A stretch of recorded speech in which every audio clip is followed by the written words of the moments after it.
আমাদের দেশের ফ্যাশন ইন্ডাস্ট্রিতে সবসময় একটা চ্যালেঞ্জ ছিল, সেটা হচ্ছে যে এই যে আমার দেশের কাস্টমাররা এখনও ইন্ডিয়ান পাকিস্তানি ড্রেসের প্রতি বা কাপড়ের প্রতি যে আগ্রহটা, এটি আমাদের জন্য অনেক বড় চ্যালেঞ্জ।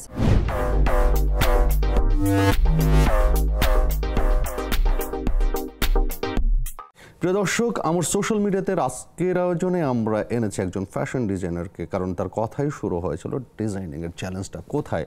আমরা কথা বলছি আজকে শারমিন খান তুলি আপনার সাথে। শিওর আপনার সাথেই তো কথা বলছি? হ্যাঁ, আমার সাথে। You exist here. একদম। এই যে মানে ফ্যাশন ডিজাইনার হিসেবে আপনি বলছিলেন যে চ্যালেঞ্জটা অনেক বড়, যে এখনো আসলে মানুষের কাছে সেন্সটা ক্রিয়েট হয়নি যে এটা আমার দেশি ডিজাইন, আমার দেশি কাপড়। এইটা কি এক ধরনের ডিজাইনারদের ব্যর্থতা না, বাবু? আমাদের যারা বিজনেস করছে দেশীয় কাপড় নিয়ে তাদের ব্যর্থতা? এখন ব্যর্থতা ঠিক ওভাবে বলবো না ভাই আসলে, কারণ হচ্ছে আমাদের দেশে আগের থেকে এখন আমাদের দেশে রিটেল অনেক অনেক রিটেল ব্র্যান্ড আছে।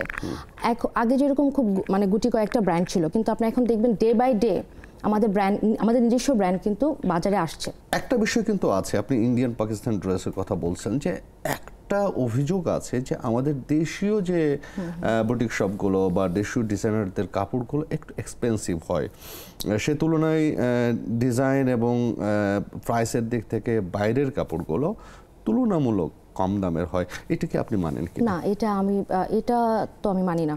কারণ হচ্ছে আমি যদি আমার ব্র্যান্ডের কথাই বলি, আমি যদি ল্যান্ডের কথাই বলি, আমার এখানে তো আপনি 900 টাকা থেকে শুরু করে একদম 10,000 প্লাস পর্যন্ত প্রোডাক্ট আছে। তো আমার কাছে তো আমি সব রকম কাস্টমারকেই তো আমি সব টাইপের কাস্টমারকে তো আমি প্রোভাইড করতে পারছি। ল্যান্ডের ডিজাইনের বিশেষত্ব কি? ল্যান্ডের ডিজাইনের বিশেষত্ব হচ্ছে ভাই প্যাটার্নের ভেরিয়েশন এবং আমাদের ফেব্রিকেশন। আমরা ফেব্রিকটা এক্সপোর্ট করি বাইরে থেকে, কিন্তু ডিজাইন বা সেটার সুইং বা সেটার এমব্লেশমেন্ট সব কিছু হচ্ছে আমাদের ইন হাউস হয়। প্রোডাক্টের জায়গা থেকে আসলে প্রায়োরিটি দেন কি কটন আর অন্যান্য বিষয়গুলো? আচ্ছা, আমরা প্রথম প্রায়োরিটি যেটা কমফোর্ট। সো কমফোর্ট মানে ফেব্রিকটাকে তো বেশি প্রায়োরিটি দেওয়া হয়, তো ফেব্রিকের ক্ষেত্রে কমফোর্টটাকে অনেক বেশি প্রায়োরিটি দিই। সেক্ষেত্রে হ্যাঁ, ভিসকস, লিনেন, কটন আমরা এগুলা বেশি প্রেফার করি। অ্যাজ এ ডিজাইনার আপনার মানে জার্নিটা শুরু হলো কিভাবে? আমি ছোট থেকে একটু স্টাইল করতে পছন্দ করতাম, জামা কাপড় একটু সুন্দর করে মেক করতে, একটু সবার থেকে একটু আলাদা সবকিছু হতে হবে আমার রং নিয়ে খেলতে পছন্দ, আমার ফেব্রিক নিয়ে খেলতে পছন্দ ছিল। তো আমার কাছে মনে হয়েছে না, একটা রঙিন মনের অধিকারী ছিলেন একদম, এবং ফ্যাশন সচেতন ছিলেন। সেক্ষেত্রে এইটা ওই সময়ে যারা আপনার বন্ধু ছিল, যারা আশেপাশের ছেলেরা ছিল, তারাও তো বেশ মজা করে কথা বলতো না? হতে পারে। সে সময় প্রেম টেম করেছেন তো? প্রেম টেম তো এটা তো সবার জীবনে আসে, হয়েছে। রিয়েল লাইফের প্রেম বেশি ভালো ছিল না সোশ্যাল মিডিয়ার প্রেম বেশি ভালো ছিল? আমি আসলে রিয়েল লাইফে প্রেম করেছি, সোশ্যাল মিডিয়ায় করেননি। তাহলে একটু বলি, আমার আসলে যার সাথে মানে আমার হাজবেন্ড, ওনাকে আসলে আমি মানে ফেসবুকের থ্রুতেই পেয়েছি। ও মাই গড, সোশ্যাল মিডিয়ায় পেয়েছেন? মানে আমার যে শো, আমার সোশ্যাল মিডিয়া, মানে আপনার সোশ্যাল মিডিয়া থেকে ওর সাথে পরিচয়? হ্যাঁ, একদম। উনি আমাকে ইন্টারেস্টিং গল্প, একটু শুনতে পারি। উনি আমাকে রিকোয়েস্ট পাঠিয়েছিল এবং উনি হচ্ছে আমার ভার্সিটিরই অনেক সিনিয়র ছিল, যদিও অনেক সিনিয়র ছিল। আমি মানে আমি অ্যাডমিট হওয়ার অনেক আগে উনি বের হয়ে গেছে। তো তারপর উনি রিকোয়েস্ট পাঠায়, আমি অ্যাকসেপ্ট করি। বড় ভাই হিসেবে যেভাবে কথা বলতে হয় ওরকমই বলতাম, অনেক সিনিয়র ছিল। তারপরে আস্তে আস্তে কথা হয়, একদিন দেখা হলো, এই তো। তারপর প্রেম, একটু খানিকটা প্রেম, বেশি প্রেম ছিল না। এরপর এই তো বিয়ে। আচ্ছা, প্রেম কি আস্তে আস্তে তার রং বদলাচ্ছে আপনার মনে হয় যে সময়ের কারণে? হ্যাঁ, আমি যদি আমার হাজব্যান্ডের কথাই বলি, সারাদিন অফিস করে এসে মানে দেখা যাচ্ছে সে মোস্ট অফ দ্য টাইম তার ফোনকে দিচ্ছে। হ্যাঁ, এটা তো একটা আছে। তার মধ্যে হচ্ছে আমাদের যে ট্রাফিক যে অবস্থা, সেখান থেকে আমাদের দেখা যাচ্ছে অনেকটা টাইম আমাদের রাস্তায় চলে যাচ্ছে। ট্রাফিকে যাওয়ার আগে এই যে মোবাইল যে ইউজ টু হয়ে যাওয়া, এটা আসলে সোশ্যাল লাইফ কে ক্ষতি করে বা পার্সোনাল লাইফকে ক্ষতি করে কিনা? এটা না ভাই, দুই দিকে আছে, পজিটিভ নেগেটিভ, যে যেভাবে নিচ্ছে। যেরকম হচ্ছে এখন আমি যেরকম সারাদিন ফেসবুকিং করি না, করতে পারবো না, বা আদার্স যে একটা ইয়েগুলো আছে, আমার কাছে মনে হয় এটা দুই সাইডেই আছে, যে যেভাবে এটাকে নিচ্ছে আসলে পজিটিভ নেগেটিভ দুইটাই আছে। যেমন আমি ফেসবুকের থ্রুতে তো বললামই আমার জীবন সঙ্গীই পেয়ে গেছি, এরকম হচ্ছে আমার অনেক ফ্রেন্ড যাদেরকে হচ্ছে আমি স্কুল লাইফে ফেলে আসছি, কলেজ লাইফের এদিকে কিন্তু আবার খুঁজে খুঁজে ফেসবুকে পাচ্ছি। হ্যাঁ, তো সেদিক থেকে এটার একটা অবশ্যই এটা তো পজিটিভ সাইড আছে। আমি যেরকম আমি যদি বলি আমি যখন কোনো কালেকশন করতেছি সেটার যে একটা প্রচারণা বা এই যে আমাদের একটা পেজ আছে সেখানে অনেক ফলোয়ার আছে, মানুষ জানছে। হ্যাঁ, তারপরে শপিং এর ব্যাপারটাও যদি বলি, যাদের হচ্ছে আমি তো বেসিক্যালি আমি যেহেতু অ্যাজ আ ওয়ার্কিং লেডি আমি হচ্ছে শপিং করতে হয়তো খুব যেতে পারি না, তাদের জন্য যেরকম অনলাইন ই কমার্স, হ্যাঁ, এগুলা তো খুব শপিংয়ে খুব সাপোর্ট দিচ্ছে। তো এটা হচ্ছে ভাই পজিটিভ সাইড। এখন দুই দিকে আছে আসলে, যে যেভাবে ইউজ করে। এখন কেউ যদি এখন সারাক্ষণ মোবাইল নিয়ে বসে থাকে বা এটা আসলে ডিপেন্ড করে কিভাবে নিচ্ছে। এই যে স্ট্যাটাস, হ্যাঁ, আবার আপনার সাথে অনেকেই লেখাছে আপু আপনাকে দিয়ে পসিবল না, ভুলে যান এই লাইনটা, কলেজে বান্ধব রাখেন পারতি না বান্ধবী, মানে তার মানে আপনার কি স্বভাবটা আছে কলিজা কেটে দেওয়া? হ্যাঁ, আমার স্বভাবটা বলতে কি ভাইয়া, কেউ একটু ভালো বিহেভ করবে, তারপর হচ্ছে তার বিপদে আপদে আমি হচ্ছে চলে যাব। এবার দেখা যাচ্ছে যে সে চলে আসছে উত্তরায় কিন্তু আমি রয়ে গেছি বিপদে, হ্যাঁ, এরকম। বা হচ্ছে যে সেখানে হয়তো আমার দরকার নেই, আমার প্রয়োজনীয়তা নেই, তারপর আমি একবারে ওখানে সাহায্য করব। এবং সাহায্য করতে গিয়ে আমি লাইফে এর পরবর্তীতে আমি অনেক সমস্যার সম্মুখীন হয়েছি, কিন্তু আমি আসলে এটা পারি না। আমি এখন ঘুরতেছি, আমি এখন খাইতেছি, আমি এখন নাইতেছি, এরকম স্ট্যাটাসের পর স্ট্যাটাস দিতে থাকে। না, আমি ওরকম ভাবে দিই না যে খাচ্ছি যাচ্ছি, এরকম না। আমি খুব বেশি আনন্দে থাকলে হয়তো আমি আমি আমার ড্রাইভ করতে খুব পছন্দ। আমার যখন খুব ভালো লাগে, আমার যখন উইকেন্ড থাকে, আমি একা আমি গাড়ি নিয়ে বের হয়ে যাই, আমি ড্রাইভ করি, আমার খুব পছন্দ। আর একদম মন খারাপ থাকলেও আমি এরকম গাড়ি নিয়ে বের হয়ে যাই, ড্রাইভ করি, গান শুনি, আমার খুব ভালো লাগে, মানে তখন আমার মনটা ভালো হয়ে যায়। এটা তো ভয়ঙ্কর ব্যাপার, মন ভালো থাকলেও ড্রাইভ করতে ইচ্ছা করে, মন খারাপ থাকলেও করতে ইচ্ছা করে, মানে আসলে তো ভয়ঙ্কর ব্যাপার। কিন্তু আমার মন ভালো হয়ে যায়। মন খারাপ হওয়ার অনুষঙ্গগুলো কখন তৈরি হয় আসলে একটা মানুষের জন্য? আসলে চাওয়া পাওয়া তো সবারই থাকে না, যখন ওই ব্যাপারটা ক্ল্যাশ করে যায়, মানে আমি যেটা চাচ্ছি সেটা হচ্ছে না আমার মন মতো, বা আমি হয়তো তার থেকে ওটা এক্সপেক্ট করিনি, কোনো একটা ব্যবহার এক্সপেক্ট করিনি, বা যেটা আমার মন মতো হচ্ছে না আসলে, তখন তো মন খারাপের সৃষ্টি হয়। এই জীবনে পাওয়া কষ্টের মধ্যে কোন কষ্টটা আপনাকে সবচেয়ে বেশি নাড়া দিয়ে গেছে? না, আমার লাইফে এরকম না পাওয়ার কোনো কষ্ট নেই আসলে। কোন সুখটা আপনাকে সবচেয়ে বেশি আন্দোলিত করেছে?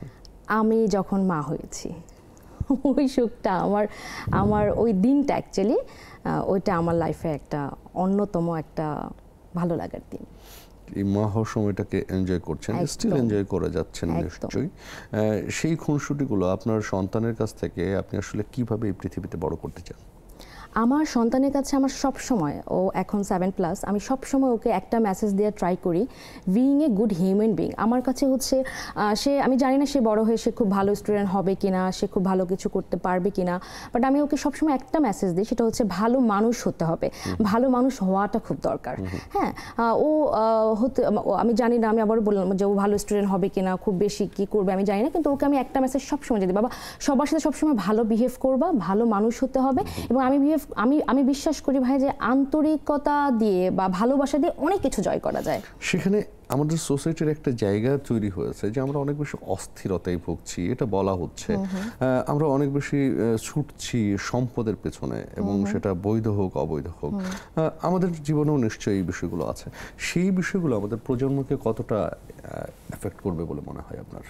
এরকম চলতে থাকলে তো অবশ্যই এটা এফেক্ট করবে, কারণ এইগুলা করতে গিয়ে হয়েছে কি আমাদের ফ্যামিলির যে বন্ডিংটা, মানুষের মানে আমরা যেরকম আগে ছোটোবেলায় একটা সবার মাঝখানে যে বড় হওয়া বা হচ্ছে সবাই একটা আড্ডা দেওয়া, গেট টুগেদার, এটা কিন্তু এখন ফ্যামিলিতে খুব কম দেখা যায়। সবাই এত বেশি ব্যস্ত, সবাই এত বেশি তাদের লাইফ নিয়ে ব্যস্ত, সবাই দৌড়াচ্ছে। এরকম আড্ডাগুলো হয় না মনে হয় এখন? এটা হ্যাঁ, এটা খুব কম এখন, আমার খুব কম হয়। এই ফ্যামিলি আড্ডাগুলো এখন তারপর আমি ট্রাই করি বছরে অ্যাটলিস্ট 2টা ঈদে, এটা আমি ট্রাই করি সোশ্যাল মিডিয়ার ফ্রেন্ড আর হচ্ছে পার্সোনাল লাইফের ফ্রেন্ড, সোসাইটির ফ্রেন্ডের মধ্যে আসলে পার্থক্য করেন কিভাবে? সোশ্যাল মিডিয়া যে ফ্রেন্ড আছে ম্যাক্সিমামই আমার আসলে পার্সোনাল লাইফেরই ফ্রেন্ড। তারপর কতিপয় যেটা আছে সেটা হচ্ছে আমার কাজের খাতিরে যতটুকু রাখা লাগে, আমার মডেল বা আমার ফটোগ্রাফার, কোরিওগ্রাফার। আর আমার যে পার্সোনাল লাইফের যে ফ্রেন্ড, তাদের সাথে তো আমার ওই যে বছরে না, সেটা সেক্ষেত্রে চেষ্টা করি মাসে 2-1টা গেট টুগেদার রাখার জন্য তাদের সাথে। মডেলদের ছবি দেখছিলাম, আপনার ডিজাইনের কাজ, সবগুলো আপনার ল্যান্ডের কাজ। জি, সব এখানে সব ল্যান্ডের। এখানে ল্যান্ডের কাজ করার সময় এই যে যখন এই মডেলরা আপনার ডিজাইনের পোশাক পরে, আপনার অনুভূতিটা কি হয়? আমার ক্যারিয়ার 11 বছর, এখনও প্রতিনিয়ত মডেল যখন পরে আমার তো ভালো লাগে। আমার বেশি ভালো লাগে যখন হচ্ছে হয়তো আমি গাড়ি থেকে দেখি যে আমি তো তাকে চিনি না, আমার ডিজাইন করা বা আমার ওই ব্র্যান্ডের পোশাক পরে কেউ যাচ্ছে, বা একটা প্রোগ্রামে গেলাম সে আমার ডিজাইন করা পোশাক পরেছে। এটা যে একটা কি তৃপ্তি, আমার মনে হয় প্রত্যেক ডিজাইনারের জন্য এটা একটা তৃপ্তির জায়গা আসলে। ডিজাইন যখন শুরু করলেন পড়াশোনা শেষ করে, তখন জার্নিটার হোঁচট খাওয়া থাকে নিশ্চয়ই, আপনি খেয়েছিলেন হোঁচট?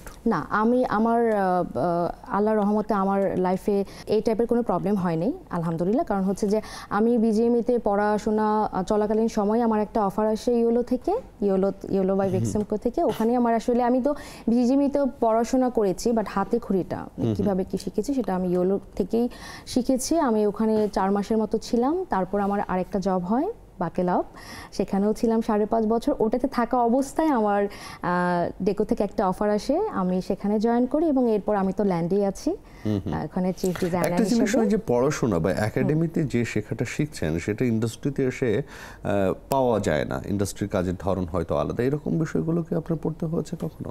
না, ওরকম বিষয়ে পড়তে হয়নি। কারণ হচ্ছে যে আমরা ওখানে শিখেছি, আর প্র্যাকটিক্যাল ব্যাপারটা হচ্ছে আমরা জব সেক্টরে সেটা করতে পারছি। মানে ইন্ডাস্ট্রি একাডেমির এক ধরনের সিমিলারিটিজ আমরা পেয়েছেন। আপনার লাকি বলবো সেক্ষেত্রে। আর আমাদের সময় তো আসলে বিজিএম ইউনিভার্সিটি আর শান্ত মরিয়ম এই দুটাই ছিল। এখন কিন্তু মানে ফ্যাশন রিলেটেড অনেক ইনস্টিটিউট আসলে তৈরি হয়েছে। কর্মক্ষেত্রে নারীদের কাজ করার যে পরিবেশ, সেটা বাংলাদেশে এখন কেমন দেখেন?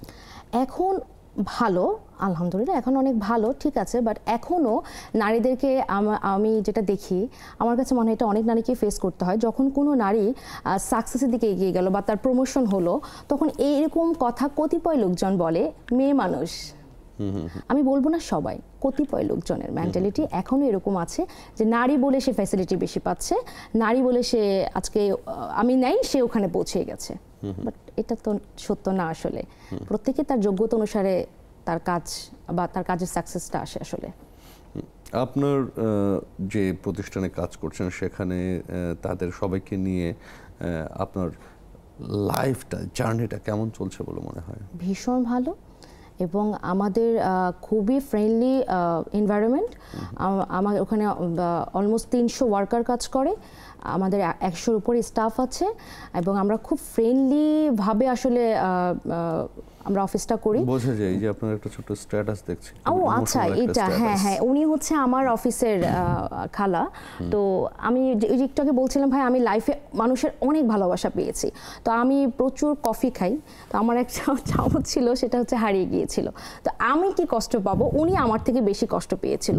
অনেকে বলে ভালোবাসা ভালো নয়, আপনার লাইফে এরকম ঘটেছে কিনা যে ভালোবাসা ভালো না? আমার লাইফে এরকম কোনো কিছু, আমি ভালোবাসার মানুষকে বিয়ে করেছি, আর প্রতিনিয়ত মানুষের ভালোবাসা পাচ্ছি। তো আমার কাছে ভালোবাসা তো ভালোই। কখনো কখনো ভালোবাসার বিড়ম্বনায় পড়তে হয় কিনা? হ্যাঁ, সেটা পড়তে হয়। কাউকে আবার খুব বেশি ভালোবেসে ফেললে সেখান থেকে দেখবেন কষ্টটাও বেশি পাওয়া যায়। ভালোবাসার মানুষ কষ্ট দিলে সেটা একটু বেশি লাগে। এমন কোনো ভালোবাসার কথা যেটা আপনার লাইফ পার্টনারকে বলতে চেয়েছেন কিন্তু বলা হয়নি? না, এরকম কোনো কিছুই নাই। ফেসবুকে স্ট্যাটাসে বলেছেন কখনো? না, কখনো এরকম কিছু ছিলই না আসলে। ও সে সব জানে আসলে। ইঙ্গিতপূর্ণ ফেসবুক স্ট্যাটাস কখনো দেননি? না, ইঙ্গিতপূর্ণ কখনো দেওয়া হয়নি। না, কখনো দেওয়া হয়নি। আচ্ছা, সোশ্যাল মিডিয়াতে বিভিন্ন ধরনের মানে আনফেয়ার এসএমএস এর শিকার হয়েছেন কিনা কখনো? হ্যাঁ, এটা হয়েছে। জাস্ট ইগনোর করে গিয়েছি। মানে কেন ইগনোর করলেন, কেন আসলে সামনে নিয়ে আসলেন না? আইনও তো আছে এই বিষয়গুলোতে, তাই না? হ্যাঁ, এরকম বিড়ম্বনা তো পড়তে হয়েছে, এরকম এখনো যে হয় না তা না। বাট আমি হয়তো স্কিপ করে যাই, কিন্তু আসলে এটা স্কিপ করা উচিত না। এবং এটা এই জন্য স্কিপ করা উচিত না কারণ সে আজকে আমার সাথে করেছে, সে এটা আরেকজনের সাথে করবে না, এটা তো এরকম কোনো কথা নেই। তো আসলে এখন তো যুগ চেঞ্জ হচ্ছে, এই জিনিসগুলোকে আসলে হাইলাইট করা উচিত এবং এই ধরনের মন মানসিকতা থেকে আসলে বের হয়ে আসা উচিত। গবেষণা বলে যে সোশ্যাল মিডিয়া বুলিং অনেক বেশি হয়, যেগুলো আসলে আমরা সামনে নিয়ে আসি না। আপনার আমার মতো যারা এডুকেটেড তারাই যদি সামনে না নিয়ে আসি, তাহলে আসলে কিভাবে আসবে? সেক্ষেত্রে মানে এই সোশ্যাল বুলিং বন্ধ হওয়া কিভাবে হতে পারে বলে মনে হয় আপনার? ওই যে স্ট্রংলি যারা এই সমস্ত এই যে বুলিং করে, স্ট্রংলি তাদের কোনো কিছু পানিশমেন্ট দেওয়ার আসলে ব্যবস্থা করতে হবে। আছে তো প্রচলিত আইন, বাট সে মানে এটা তারপরে তো করে যাচ্ছে, তার মানে আইনটা আর স্ট্রং করতে হবে। আমরা সামনে নিয়ে আসছি না যে? হ্যাঁ, হতে পারে আমাদের সচেতনতার অভাব হয়তো, বা আমরা চাচ্ছি না ওই জিনিসটাকে হাইলাইট করতে। আমরা আসলে কি, আমরা মানুষ আসলে আমরা সমস্যা থেকে মানে দূরে সরে আসতে চাই, সেটা সমাধান করতে চাই না, স্কিপ করে বা ইগনোর করে সামনের দিকে চলে আসতে চাই। এটাই আমাদের সমস্যা। আপনার মেয়ে বড় হচ্ছে, আমার ছেলে, আপনার ছেলে বড় হচ্ছে, 7 বছর বয়স, ওর জন্যও তো সোশ্যাল মিডিয়া একটা জায়গা তৈরি হচ্ছে। সেই জায়গাগুলো কিভাবে দেখেন? আপনার সন্তান কি ডিভাইস ব্যবহার করে? হ্যাঁ, ডিভাইস আসলে এখনকার বাচ্চাদের তো মানে আমাদের সময় তো এরকম ছিল না। আমরা তো মোবাইল ফোন আমি বেসিক্যালি ইউজ করেছি আমার ইউনিভার্সিটি, আমার এইচএসসির পরে, কিন্তু আমার বাচ্চা তো সেটা হচ্ছে এখন থেকে ইউজ করতেছে। যদিও আমি চেষ্টা করি যে ওকে হচ্ছে ওর রিলেটেড, ওর কার্টুন বা ওর এজের সাথে যেরকম যায় সেরকম কোনো কিছু ও দেখুক। সোশ্যাল মিডিয়া নিয়ে আপনার সন্তানকে অ্যাওয়ারনেসের জায়গায় কি কথা বলেন কখনো?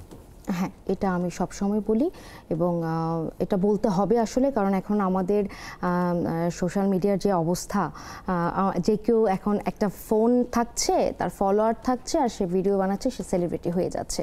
সো আমি সবসময় চেষ্টা করি ওকে এই টাইপের কি বলবো, এটাকে যদি আমি বলি ভাইরাল প্রবণতা তো আছেই, ওই টাইপের এন্টারটেনমেন্ট থেকে আমি ওকে দূরে রাখার ট্রাই করি। জানি না কতটুকু পারবো অ্যাকচুয়ালি, বাট এই যে ভাইরালের একটা প্রবণতা চলছে, কটা মানুষ ভালো কিছু দিয়ে ভাইরাল হচ্ছে, মোস্ট অফ দ্য থিং কিন্তু ভাই নেগেটিভ জিনিস দিয়েই মানুষ ভাইরাল, এবং এটা এক ধরনের মজা তৈরি হয়ে গেছে এখন। মানে ভাইরাল হওয়ার জন্য এখন যা খুশি মানুষ তা করছে। মানে মানুষের মধ্যে আসলে সচেতনতা বলবো থেকে আসলে বের হয়ে আসা উচিত এবং আমরা চেষ্টা করা উচিত আমাদের প্রজন্ম যেন সেটা। হ্যাঁ, এবং এটার ক্ষেত্রে না আমাদেরও কিছু দায়বদ্ধতা আছে। আমি এখন দেখি খুব মানে এরকম টিকটক সেলিব্রিটি বলেন বা যে রিল করছে, তারা সেলিব্রিটি হয়ে যাচ্ছে। ছোটবেলায় আমি সেলিব্রিটি মানে বলতে বুঝতাম যে স্টার, যাদেরকে চাইলেই দেখা যায় না, ধরা যায় না। আমরাই কিন্তু এদেরকে প্রমোট করছি, এদের ভিউ বাড়াচ্ছি, এই নেগেটিভ কমেন্টস করি আর পজিটিভ করি আর যেটা করি দেখি, আর আমরা দেখছি অসুস্থ প্রতিযোগিতা একদম, এবং তাদেরকে আমরাই প্রমোট করছি আমাদের লাইকসের মাধ্যমে, সেটা কমেন্টসের মাধ্যমে, এইভাবে করে ওদের ভিউ বাড়াচ্ছি। আমরা যদি এই জায়গাগুলোতে স্কিপ করি, আমরা যদি ওই অসুস্থ বিনোদনটা না দেখি, তাহলে তো আমরা পরিবর্তন হতে পারবো। নিশ্চয়ই সেই চেষ্টাটা আমাদের থাকা উচিত, কারণ আমরা আসলে ভালো দিকে বাড়তে চাই, যদি আমরা নতুন প্রজন্মকে ভালো কিছু দিতে চাই। নিশ্চয়ই আমরা সেই প্রত্যাশা রাখি এবং অনেকটা সময় আপনার সাথে কাটালাম, কিভাবে সময় শেষ হয়ে গেছে। ভালো থাকবেন তুলি, এবং নেক্সাসের সাথে থাকবেন আশা করতে পারি। অনেক অনেক ধন্যবাদ ভাইয়া, আমার তো ভীষণ ভালো লাগলো। সময় কোন দিক দিয়ে কেটে গিয়েছে আমি টেরই পাইনি। আর আপনাদেরকে অনেক ধন্যবাদ আমাকে এখানে আমন্ত্রণ করার জন্য, আর নেক্সাস টিভির জন্য শুভকামনা। ভালো থাকবেন। প্রিয় দর্শক, আপনারা ভালো থাকবেন এবং নেক্সাসের সাথে থাকবেন, এই প্রত্যাশা আজকের এই আয়োজন থেকে রাখতেই পারি। দেখা হবে নতুন আয়োজনে নতুন অতিথিকে সাথে নিয়ে। সে পর্যন্ত সবাই ভালো থাকুন।